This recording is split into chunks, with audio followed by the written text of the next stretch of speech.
Ya, pemirsa, apakah memang benar ada fakta yang menyebutkan korupsi berselimut reklamasi dalam fakta persidangan kemarin yang menghadirkan Gubernur DKI Jakarta Basuki Cahayapurnama dan juga stafnya, yaitu adalah Suni Tanuwijaya. Kita akan coba bahas pada malam hari ini pasca sidang suap reklamasi Teluk Jakarta kemarin. Sudah ada 3 orang narasumber yang hadir di studio Talk to News pada malam hari ini.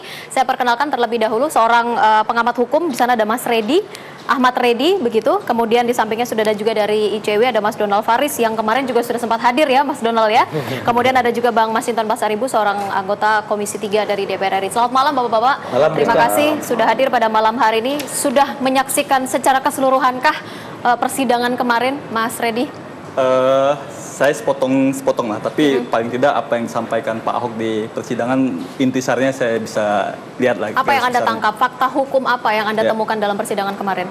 Paling tidak ada 2 hal yang kemarin disampaikan oleh Pak Ahok dalam keterangan sebagai saksi. Yang pertama adalah bahwa reklamasi di Teluk Jakarta itu secara hukum kuat karena beliau mengatakan Kepres 5295 itu dasar hukum yang kuat. Yang kemudian yang kedua adalah bahwa kontribusi tambahan itu menurut beliau bagian dari diskresi beliau sebagai gubernur. Nah, dalam konteks hukum menurut saya ini bisa disoal lah. Yang pertama bisa adalah dipersoalkan. Okay. Yang pertama dalam konteks yang pertama, apakah kemudian Kepres 5295 ini menjadi dasar hukum yang kuat dalam pelaksanaan reklamasi? Bagi saya tidak menjadi hal yang kuat karena memang kita tahu bahwa ada Perpres 112 tahun 2012 tentang pelaksanaan reklamasi, kemudian ada Perpres 54 tahun 2008 yang mengatakan bahwa kawasan strategis nasional dalam konteks ini adalah Jabodetabek Puncur DKI itu izin lokasi dan izin reklamasinya itu berada di Menteri KKP. Artinya dalam konteks kewenangan suka tidak suka mau tidak mau kita harus mengatakan bahwa secara hukum yang memiliki kewenangan reklamasi pelaksanaan izin reklamasi adalah Menteri KKP. Faktanya sampai saat ini yang mengeluarkan izinnya adalah Pak Ahok. Betul. Nah, bahkan putusan Pengadilan Tata Usaha Negara Jakarta mengatakan bahwa Pulau G reklamasi itu kemudian harus dicabut SK-nya. Artinya SK yang dikeluarkan oleh gubernur itu sebenarnya sudah melanggar hukum. Itu yang pertama. Kemudian kedua dalam konteks Perpres 54 tadi bahwa dalam Undang-Undang 27 tahun 2007 tentang wilayah pesisir dan pulau-pulau kecil dikatakan bahwa untuk melakukan reklamasi itu ada rencana zonasi dulu. Yang kemudian rencana zonasi itu dibungkus dalam peraturan daerah. Faktanya peraturan daerah belum ada, yang kemarin ternyata gara-gara Perda itu Pak Sanusi dan Agus kemudian disoal gitu kan. Artinya Pak Ahok kemudian melakukan reklamasi tanpa rencana zonasi. Yang dalam konteks hukum administrasi negara ini nggak boleh. Artinya ada penyalahgunaan wewenang. Seseorang pejabat administrasi negara melakukan kegiatan dan atau tindakan administrasi negara tanpa dasar hukum itu menjadi soal hukum. Apalagi Pak Ahok kan selalu bicara saya mengawal konstitusi sebagai panglima gitu kan. Kalau kita lihat pasal 1 ayat 3 kan jelas, negara Indonesia adalah negara hukum. Suka tidak suka mau tidak mau Pak Ahok harus kemudian melakukan segala sesuatu kebijakan itu berbasis hukum. Itu yang pertama. Kemudian yang kedua terkait diskresi. Pak Ahok mengatakan bahwa pungutan retribusi kontribusi tambahan itu dasarnya adalah diskresi. Harus kita tengok lagi Undang-Undang 30 tahun 2014. Apa sih yang namanya makhluk diskresi itu? Diskresi itu ada tujuan dan syarat. Nah, tujuan diskresi salah satunya adalah mengatasi stagnansi pembangunan. Untuk reklamasi ini, apakah kemudian ada stagnansi pembangunan? Itu kan nggak ada. Nah, stagnansi pembangunan itu disebutkan bahwa ada unsur kepentingan publik yang harus didahulukan. Ini kan reklamasi ini untuk siapa? Untuk rakyat atau untuk kemudian pengembang tertentu? Ini kan harus disoal dalam konteks apakah ada stagnansi pembangunan. Reklamasi diskresi juga harus dilakukan, dia kemudian tidak boleh bertentangan dengan perundang-undangan, ada good faith, no conflict interest, independent. Saya menyoal lah, artinya ketika kemarin misalnya ada 30M dugaan itu yang mengalir ke teman Ahok dalam konteks reklamasi Perda segala macam ini, apakah kemudian Pak Ahok itu independen, no conflict interest untuk kemudian melakukan reklamasi termasuk dalam konteks kontribusi tambahan? Kalau 3 unsur tadi terpenuhi, artinya diskresi bisa dilakukan. Tapi kalau hanya 1 unsur atau mungkin 2 unsur dari 3 unsur itu sendiri, apakah memang diskresi juga tetap bisa dilakukan? Unsurnya tidak hanya 3 itu ya, banyak. Artinya memang kita bicara mengenai pertama adalah tujuan diskresi. Tujuan diskresi itu ada 4. Yang pertama adalah untuk menyelenggarakan proses pemerintahan, mengisi kepastian hukum, mengisi kekosongan hukum, kemudian mengatasi stagnasi pembangunan. Ini tujuan. Nah, tujuan ini harus dibungkus dengan syarat-syarat. Syarat-syarat diskresi. Syarat diskresi pertama adalah harus kemudian sesuai dengan tujuan tadi. Yang 4, Kemudian yang kedua, dia harus sesuai dengan azas-azas administrasi, azas-azas umum pemerintah yang baik, transparansi, akuntabilitas. Kemudian yang tiga, tidak bertentangan dengan perundang-undangan. Kemudian good faith, no conflict interest. Dan ini semuanya harus dilakukan. Jadi dia bukan alternatif, tapi kumulatif.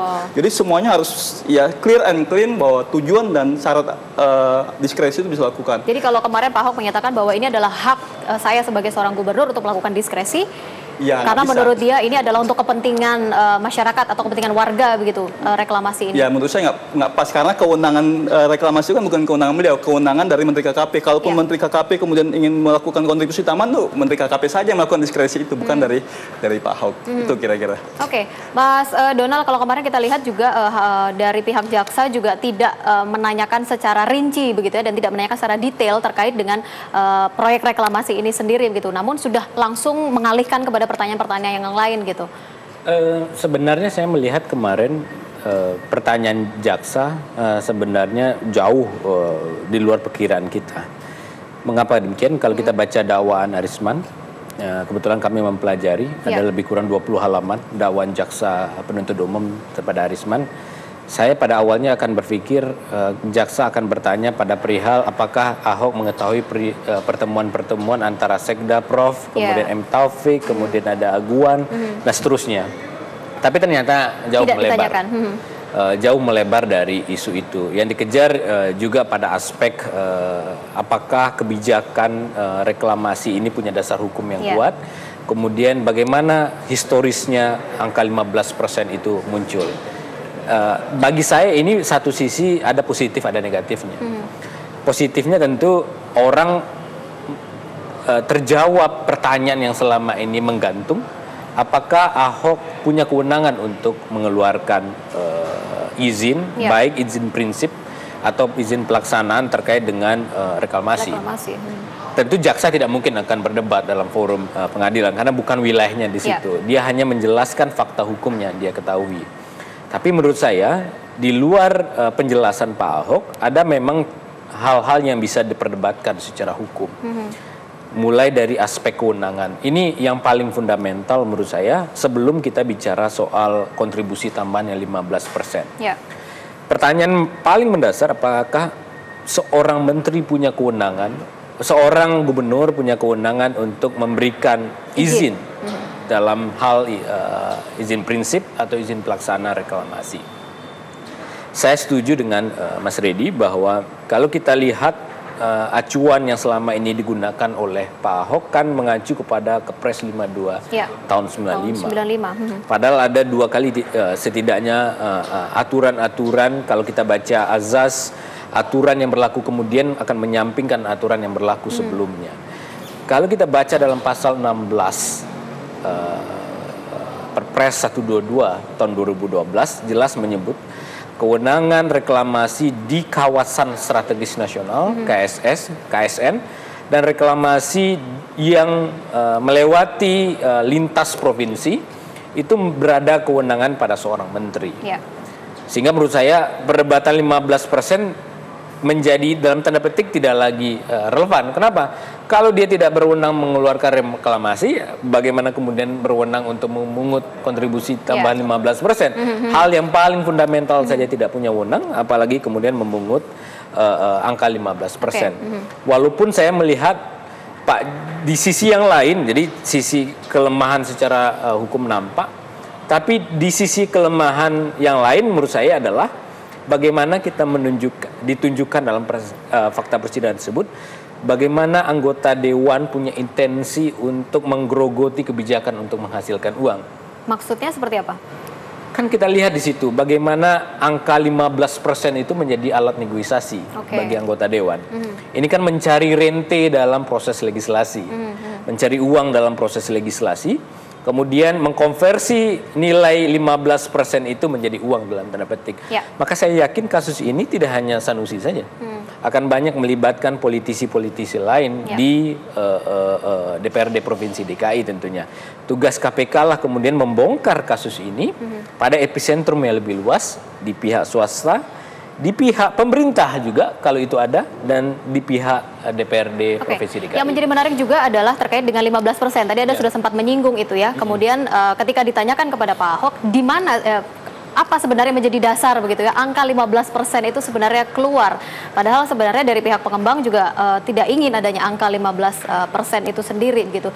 Pada dasarnya kontribusi yang dimaksudkan itu sebenarnya dalam peraturan seperti apa sih, Mas? Jadi kalau kita bagi sebenarnya Mbak Rizka, dari 100% area yang ada di satu pulau, ya.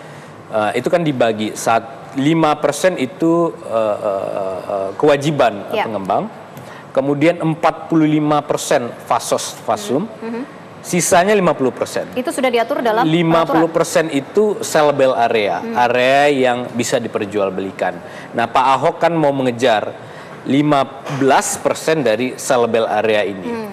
Tapi menurut saya alasannya, yang saya pahami dari karakter Pak Ahok ini kan selalu menjadikan sumber-sumber di luar APBN dan APBD untuk mengakselerasi pembangunan. Ya. Satu sisi ada positifnya, ada satu negatifnya. Dan Pak Ahok menemui kendala hari ini. Kan kalau kita lihat Pemprov DKI ini walaupun APBD-nya puluhan triliun rupiah, 80 triliun rupiah, tapi paling doyan untuk mengakselerasi pembangunan melalui dana-dana CSR. Harusnya kalau kita berpikir CSR ini kan mengcover area-area remote area yang tidak daerah-daerahnya kan minim secara infrastruktur dan kemudian APBD-nya lemah. Kenapa dana CSR perusahaan-perusahaan gede itu tidak membangun Indonesia Timur? Kan kita begitu logikanya. DKI ini udah banjir uang, kok masih juga menerima uang CSR yang tentu punya konflik kepentingan. Dan hari ini kan kita ditunjukkan konflik kepentingan itu dari kasus reklamasi. Jadi menurut saya cara mengakselerasi pembangunan dengan cara dana-dana CSR pada satu titik menjadi tidak sehat lagi. Karena akan banyak mempengaruhi kebijakan pemerintah dan kemudian spending pemerintah DKI kan juga jelek jadinya. Belanjanya juga menjadi jelek. Padahal kalau kita pikir Pak Ahok kan selalu menggunakan logika dana tersebut untuk pembangunan rusun, kemudian untuk mengatasi banjir. Ini kan dana-dana atau kegiatan yang bisa diambil dari nomenklatur yang ada di APBD. Kenapa tidak dilakukan instrumen seperti itu? Nah, kalau ada pertanggungjawabannya. Sekarang kalau menggunakan instrumen seperti ini, bagaimana keputusan itu diputuskan? Ini menjadi, kalau kita pakai teori Klitgar, korupsi itu adalah monopoli plus diskresi minus akuntabilitas. Apa monopolinya? Terjadi monopoli oleh pemerintah DKI untuk menentukan apa yang dibangun oleh pihak pengembang dalam ini. Kan selama ini kebijakan itu dimonopoli oleh pemerintah, maunya bangun ini A, B, C, dan D, dan seterusnya. Tidak ada pihak eksternal yang menjadi penyeimbang kalau kita menggunakan mekanisme pembahasan APBD, karena ada pihak DPRD yang akan menjadi counterpartner pemerintah untuk membahas itu. Hari ini kan kebijakan itu dimonopoli oleh pemerintah. Artinya itu bukan menjadi kewenangan sepenuhnya begitu kan dari pemerintah? Bukan itu maksudnya, Rizka. Kalau ini dimonopoli, arahnya akan menjadi kebijakan yang koruptif menurut teori Robert Klitgar. Korupsi itu terjadi karena monopoli plus diskresi. Anggap kita amini saja itu diskresi, Mas. Minus akuntabilitas. Kan kita nggak tahu akuntabilitasnya. Bagaimana proses auditnya? Akuntabilitas itu kan tidak hanya pasca proyek kemudian diaudit. Akuntabilitas itu bicara juga public partisipasi. Bagaimana orang bisa terlibat, masyarakat bisa mengusulkan, bangun dong di sini. Hari ini kan kalau menggunakan dana 15% dari kontribusi tambahan, kan orang tidak bisa mengusulkan. Pak, bangun ini dong. Jadi saya menganggap kebijakan reklamasi ini secara kebijakan adalah kebijakan yang koruptif karena belum tidak memiliki kewenangan yang jelas dan kemudian tidak jelas mekanisme untuk mengukur tepat sasaran atau tidak. Oke, Mas Donald, kita lanjutkan kembali nanti karena dari fakta persidangan kemarin juga memunculkan adanya perbedaan sebenarnya pernyataan antara Pak Ahok dengan Suni kaitannya dengan 15%. Kalau Suni mengatakan ada keberatan begitu ya dari pihak pengembang, sementara Pak Ahok mengatakan sudah sepakat dari pengembang bahwa dealnya adalah 15%. Kita lanjutkan kembali pemirsa di Talk 2 News sesaat lagi.